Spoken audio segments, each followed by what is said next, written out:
আজকে তোমাদের মাধ্যমিক জিওগ্রাফি পরীক্ষা হয়ে গেল। তো তার কোশ্চেন হাতে পেয়েছি এবং এমসিকিউ এবং এসিকিউ যে অ্যান্সারগুলোর প্রশ্নগুলো রয়েছে তার অ্যান্সারগুলো আজকে এই ভিডিওর মাধ্যমে তোমাদের বলে দেবো। তোমরা মিলিয়ে নেবে এবং কত পাচ্ছ তোমরা সেটা কমেন্ট বক্সে জানাবে। দেখতে পাচ্ছ আজ জিওগ্রাফির কোশ্চেন দেখতে পাচ্ছ 2024 জিওগ্রাফি, অর্থাৎ কিছুক্ষণ আগে সংগঠিত হলো, যেটা ফুল মার্ক 90 এবং রেগুলার অ্যান্ড সাইডনেস ক্যান্ডিডেটের ক্ষেত্রে 100 দেখতে পাচ্ছ।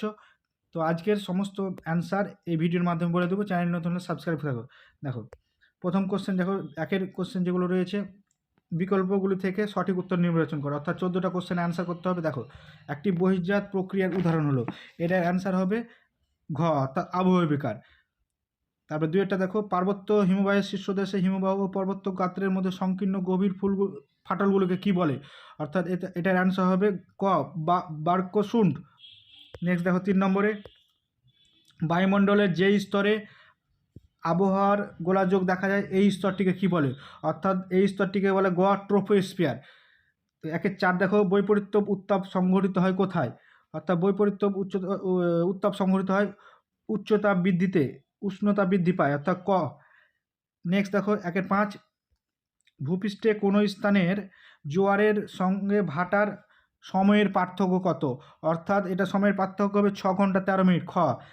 6-টা দেখো, সমুদ্রের যেই স্থানে উষ্ণ ও শীতল স্রোত উভয়ই মিলিত হয় তাকে বলে, এটা কি হবে দেখো, এটা হবে হিমপ্রাচীর। গ। 1-7 দেখো, বিষাক্ত নয় এমন একটি বর্জ্য পদার্থের উদাহরণ দাও, অর্থাৎ বিষাক্ত নয় একটি বর্জ্য পদার্থের উদাহরণ চেয়েছে এখানে। দেখো এটা হবে ক, অর্থাৎ ধানের খোসা জানো তোমরা বিষাক্ত নয়, এটা এমন এক বর্জ্য পদার্থ, অর্থাৎ এটা একটি বর্জ্য পদার্থ যখন হয়ে যাবে তখন এটা ধানের খোসাটা সেটা বিষাক্ত হবে না। ফ্লাইস দেখতে পাচ্ছ বিষাক্ত, ক্যাডমিয়াম বিষাক্ত, পলিথিনও বিষাক্ত। 1-8 দেখো, ভারতের উত্তরে পার্বত্য অঞ্চলে অবস্থিত একটি লবণাক্ত হ্রদের নাম, অর্থাৎ এটা হবে তোমাদের প্যাংগং হ্রদ। ঘ। 1-9 দেখো, ভারতের একটি মুখ্য বৃষ্টিছায় অঞ্চল, অর্থাৎ একটি মুখ্য বৃষ্টিছায় অঞ্চল হলো শিলং মালভূমি, অর্থাৎ ক। 1-9 হলো। এবার দেখো 1-10, ব্যাসল্ট শিলার আবহবিকারের ফলে সৃষ্ট মৃত্তিকা কি, অর্থাৎ ব্যাসল্ট শিলার আবহবিকারের ফলে সৃষ্ট মৃত্তিকা, অর্থাৎ এটার অ্যান্সার হবে গ, কৃষ্ণ মৃত্তিকা। 1-11 দেখো, ভারতের কেন্দ্রীয় কার্পাস গবেষণা কেন্দ্রটি কোথায় অবস্থিত, অর্থাৎ গবেষণা কেন্দ্র হচ্ছে খ, নাগপুর হবে। 12টা দেখো, বনজ ভিত্তিক শিল্পের একটি উদাহরণ দাও, অর্থাৎ বনজ ভিত্তিক একটি শিল্প হলো কাগজ শিল্প। নেক্সট দেখো 1-13, ভারতের ডেট্রয়েট বলে পরিচিত, অর্থাৎ ভারতের ডেট্রয়েট কাকে বলা হয়, ডেট্রয়েট তোমরা জানো, এটা খুব সহজ কোশ্চেন। চেন্নাই। 1-14, উপগ্রহ চিত্রে নদী ও জলাশয় যে রঙের সাহায্যে নির্দেশ করে তা হলো, অর্থাৎ উপগ্রহ চিত্রে নদী এবং জলাশয় দেখবে ম্যাপ পয়েন্টিং করার সময় এটা দেখতে পাবে যে কোন রং, অর্থাৎ নির্দেশের সাহায্যে চিহ্ন করা, কোন রং সাহায্যে, অর্থাৎ গাঢ় নীল। তোমরা 14টা অ্যান্সার হয়ে গেল। তোমরা যদি এই চ্যানেল নতুন হয়ে থাকে সাবস্ক্রাইব করে নাও এবং কোন 1 থেকে কত নাম্বার হলো সেটা তোমরা কমেন্ট বক্সে জানাও। এবং পরবর্তী দেখো দুইয়েরগুলো তো বলেছে 6টা অ্যান্সার করতে বলেছে, দেখতে পাচ্ছ দুইয়েরগুলো, সেটা দেখো এখানে কি বলেছে, শুদ্ধ এবং অশুদ্ধ লিখতে বলেছে, অর্থাৎ শুদ্ধ এবং অশুদ্ধ সেটা শুধুমাত্র লিখতে হবে। 2-1 দেখো, 2-1 বলেছে নদীর উৎস অঞ্চলে ধারণ অববাহিকার সৃষ্টি হয়, এটা হচ্ছে শুদ্ধ হবে, অর্থাৎ 1 হবে শুদ্ধ। 2 দেখো, ঝুলন্ত উপত্যকায় নদীর ক্ষয়কার্যের ফলে কি গঠিত হয়, এটা হবে অশুদ্ধ, কারণ এটা হিমবাহ হবে। 3 নম্বর দেখো, সমুদ্র বায়ুর সন্ধ্যাবেলায় প্রবাহিত হয়, অর্থাৎ এটা কি বলে, সমুদ্র বায়ু সন্ধ্যাবেলায় কি প্রবাহিত হয়, এটা হ্যাঁ প্রবাহিত হয়, শুদ্ধ। 2-1 দেখো, হিমালয়ের 2টি উল্লেখযোগ্য উদ্ভিদ হলো গোয়ারান ও গোলপাতা, এটা অশুদ্ধ। 1-15, এটা অশুদ্ধ হলো। গোদাবরী নদী গ্রস্ত উপত্যকার মধ্য দিয়ে প্রবাহিত হয়, এটা হবে গোদাবরী নদী গ্রস্ত উপত্যকার মধ্যে দিয়ে প্রবাহিত হয়, এটা হবে অশুদ্ধ। নেক্সট দেখো 16টা, আর্সেনিক একটি বিষাক্ত বর্জ্য পদার্থ, এটা হবে শুদ্ধ।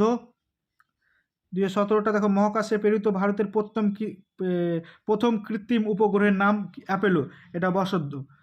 দেখতে পেলে 2-1 যে 6টা কোশ্চেন দেওয়া আছে সেই অ্যান্সারগুলো তোমরা মিলিয়ে নাও। এবার নেক্সট দেখো 2-2, অর্থাৎ 2-2গুলো দেখো, 2-2 কি বলেছে, উপযুক্ত শব্দ বসিয়ে শূন্যস্থান পূরণ করো, অর্থাৎ এখানে শূন্যস্থান তোমাদের পূরণ করতে বলেছে, তোমরা আমরা বলছি সেটা তোমরা দেখেন। 2-1 হচ্ছে প্রপাতকূপ সৃষ্টি হয়, এটা হবে জলপ্রপাতের পাদদেশে।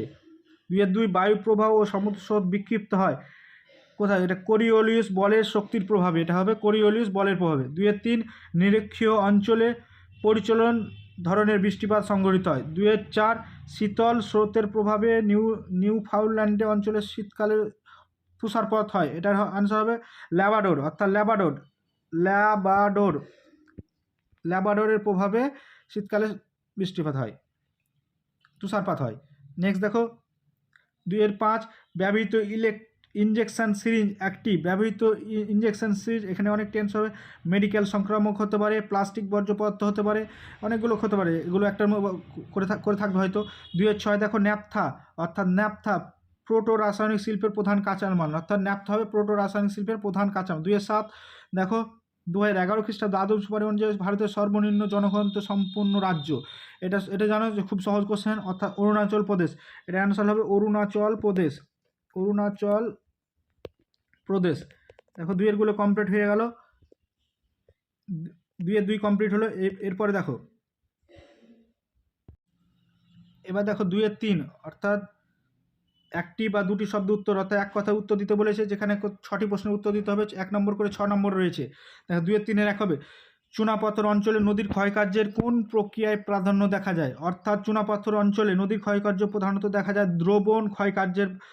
দ্রবণ ক্ষয়কার্যের ফলে, অর্থাৎ 2-3 একের উত্তর হবে চুনাপাথর অঞ্চলে নদীর ক্ষয়কার্য দ্রবণ প্রক্রিয়ার মাধ্যমে প্রাধান্য দেখা যায়। 2-2 দেখো বায়ুমণ্ডলের কোন স্তরে মেরু প্রবাহ দেখা যায়? অর্থাৎ বায়ুমণ্ডলের আয়নোস্ফিয়ারে মেরু প্রবাহ দেখা যায়, আয়নোস্ফিয়ারে। এটার অ্যান্সার হবে আয়নোস্ফিয়ারে মেরু প্রবাহ দেখা যায়। 2-3 দেখো কোন মহাসাগরে ঋতু পরিবর্তনের ফলে সমুদ্র স্রোতের দিক পরিবর্তন হয়? এটা হবে ভারত মহাসাগর, এটা মৌসুমী বায়ুতে প্রবাহিত হয়, এটা হবে মৌসুমী বায়ুতে যেটা প্রবাহিত হয়, এটা অ্যান্সার হবে ভারত মহাসাগরে, অর্থাৎ ভারত মহাসাগরে অ্যান্সার তোমরা এটা করেছো, ভারত মহাসাগরে। এবার 2-4 দেখো কর্ণাটকের ব্যবচ্ছিন্ন মালভূমির নাম লেখো। অর্থাৎ কর্ণাটকের ব্যবচ্ছিন্ন মালভূমি হচ্ছে মালনাদ, কর্ণাটকের ব্যবচ্ছিন্ন মালভূমি হচ্ছে মালনাদ। 2-4টা। 2-5 দেখো কোন শক্তিশালী ক্রান্তীয় ঘূর্ণিঝড়ের প্রভাবে 2020 খ্রিস্টাব্দে দক্ষিণবঙ্গে ক্ষতিগ্রস্ত হয়েছিল? অর্থাৎ এটা কোন শক্তিশালী ঘূর্ণিঝড়ের পরে 2020 খ্রিস্টাব্দে একটি ঘূর্ণিঝড় সৃষ্টি হয়েছিল, সেখানে দক্ষিণবঙ্গ ক্ষতিগ্রস্ত হয়েছিল। অর্থাৎ এটা হবে আমফান। এটা সহজে তোমরা জানো যে 2020 সালে একটি ঘূর্ণিঝড় সৃষ্টি হয়েছিল, যেটা আমফান, সেই আমফানের ফলে দক্ষিণবঙ্গ ক্ষতিগ্রস্ত হয়েছিল। 2-6 দেখো শ্বাসমূল কোন জাতীয় উদ্ভিদের একটি বৈশিষ্ট্য?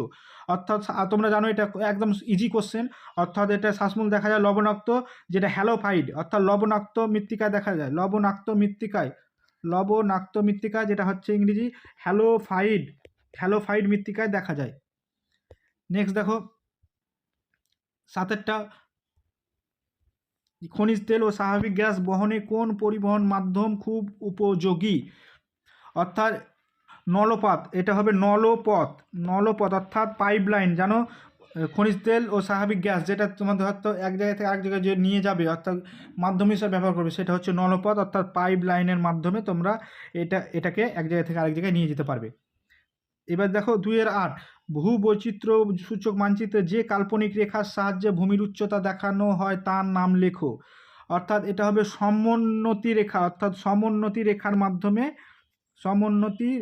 রেখার মাধ্যমে ভূমির উচ্চতা দেখানো হয়। তাহলে 2-গুলো কমপ্লিট হয়ে গেল। এবার দেখো 2-4 বাম দিক থেকে ডান দিকগুলো মিলিয়ে নাও, এগুলো একবার দেখে নাও। 2-4 বলেছে কি, অর্থাৎ বাম দিকের সঙ্গে ডান দিক কীভাবে মেলাবে দেখো, যেটা 4 মার্ক রয়েছে। কাশ্মীর উপত্যকা, অর্থাৎ কাশ্মীর উপত্যকা হবে ডি জাফরান, কাশ্মীর উপত্যকার সাথে 3 নম্বরে জাফরান মিলিত হবে। লুনি, অর্থাৎ লুনি নদী কোথায় তোমরা এটা জানো সবাই, লুনি নদী হচ্ছে 4 রাজস্থান, অর্থাৎ লুনি নদী হবে রাজস্থানে। এবার দেখো রডোড্রেন্টন যেটা হবে আলপীয় উদ্ভিদ, অর্থাৎ এটা একটা উদ্ভিদ, অর্থাৎ এটা হবে আলপীয় উদ্ভিদ। রডোডেন্ড্রন তাহলে কি হবে? আলপীয় উদ্ভিদ। এবার দেখো আরেকটা থাকলো যে সালেম, অর্থাৎ একটি পড়ে থাকছে যেটা হচ্ছে শঙ্কর ইস্পাত। তাহলে বুঝতে পারলে কাশ্মীর উপত্যকা হচ্ছে জাফরান, লুনি নদী হচ্ছে রাজস্থানে, রডোডেন্টন হচ্ছে আলপিও জাতীয় উদ্ভিদ এবং সালেম হচ্ছে জাফরান। অর্থাৎ বাম দিক থেকে ডান দিক 2 এর 3 কমপ্লিট হয়ে গেলো।